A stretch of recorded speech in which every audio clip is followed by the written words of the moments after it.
man that knows the cap, bonuses and all of that. He's the one that gets you cut. Front office, so don't give a word. He's the guy who knows the law. Can't put him against the wall. He's the guy with all the answers. Matt and Sugar's backup dancers. Front office, knows it all. Front office. Brought to you by Delos Vodka.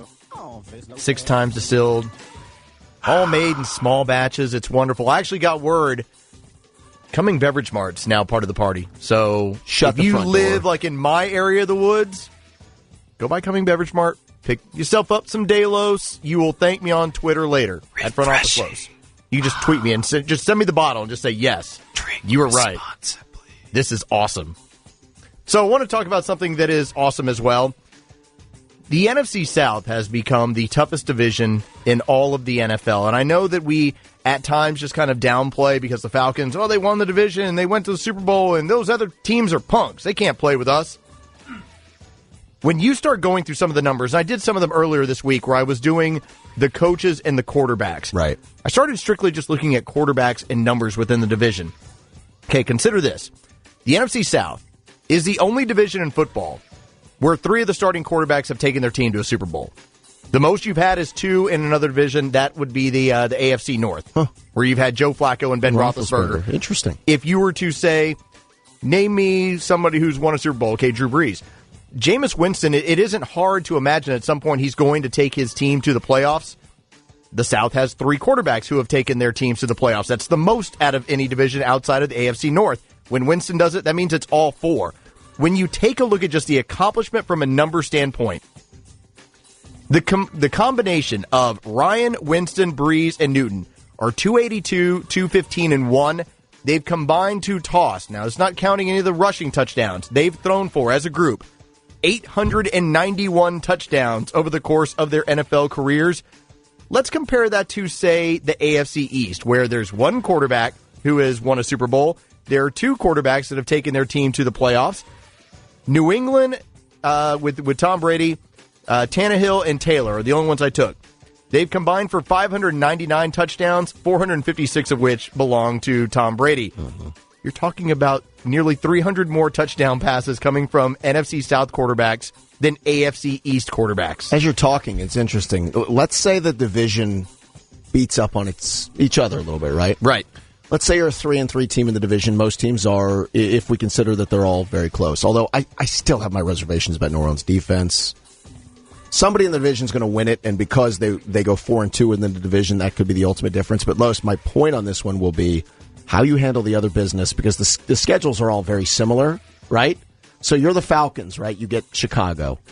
You get Detroit. You get the Jets. You get Dallas. You get Minnesota. You get... I'm looking outside the division. That's where the division might be won. As odd as that sounds, because we always look at the head-to-head in the division, if these teams just keep knocking each other off, if a tiebreaker has to be determined, and it even goes beyond, let's say, the division, maybe it's how you handle your business in those out-of-division games, which becomes enormous. That has been the case in the AFC North, where you've had 2 quarterbacks that have won Super Bowls there. You've had 3 that have led teams to the playoffs with Ben Roethlisberger, Joe Flacco, and also Andy Dalton. Now, they've combined to throw 625 touchdown passes, so still not at that same level. But oftentimes, whoever they're matched up with, their cross-divisional matchup or their NFC divisional matchup, if they can do well against those teams, that's often the difference, because they tend to split games home and home with the rest of the division. Just to point out the rest of the NFC, the North, that group has combined 1 quarterback who's won a Super Bowl and gone to a Super Bowl, 2 that have led their team to the playoffs, 612 total touchdown passes for that group. In the NFC East, 1 Super Bowl winner, 3 quarterbacks who have at least led their team to the playoffs, 431 combined touchdown passes. Again, that's half of what is in the South. It is. And see, I happen to think there are 2 or 3 divisions above everybody else. South could be, I think NFC East could be. Maybe you go to AFC West if you think Raiders, Kansas City, and then maybe if there's a third in there that's very good.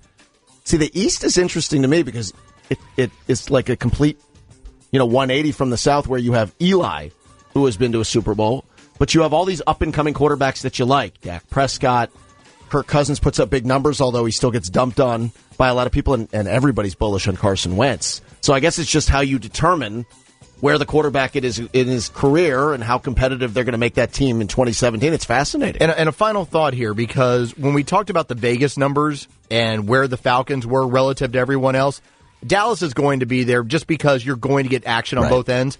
But when I review these numbers with you, it is so much easier from a seeding standpoint for Seattle to establish themselves as a quality seed and Green Bay to do it. Because of the division. Because of the division. Look what the Falcons have to play with. And it's the same thing. When you go over to the AFC side, the highest one is Pittsburgh. They come in at like 6th or 7th overall. Even though they won that division, Vegas has weighted it to where they realize it's so much tougher for these two teams in their two divisions. The Falcons are the odds-on favorite to win the NFC South. The latest updated numbers from Bovada had them as a 7-4 favorite. Carolina 5-2, Saints 13-5, and Bucks at 7-2. By the way, that is the closest as far as the four teams of anyone in all of the NFL. Vegas looks at it and says, "Hey, you're the best team in Atlanta, but these others aren't very far away." But let's be honest, you're not going to have 4, 9, and 7 teams. No, somebody's going to have that season where they win 6 because they lose a lot of close games. Somebody's going to have the 11 where they either win the close ones, or if you're the Falcons, you just blow doors because you're just better than somebody else. That's where the talent might be very close, but it doesn't work out where everybody's 9-7 or 10-6 in the division. That's Front Office Lowe's. Good job, Lowe's.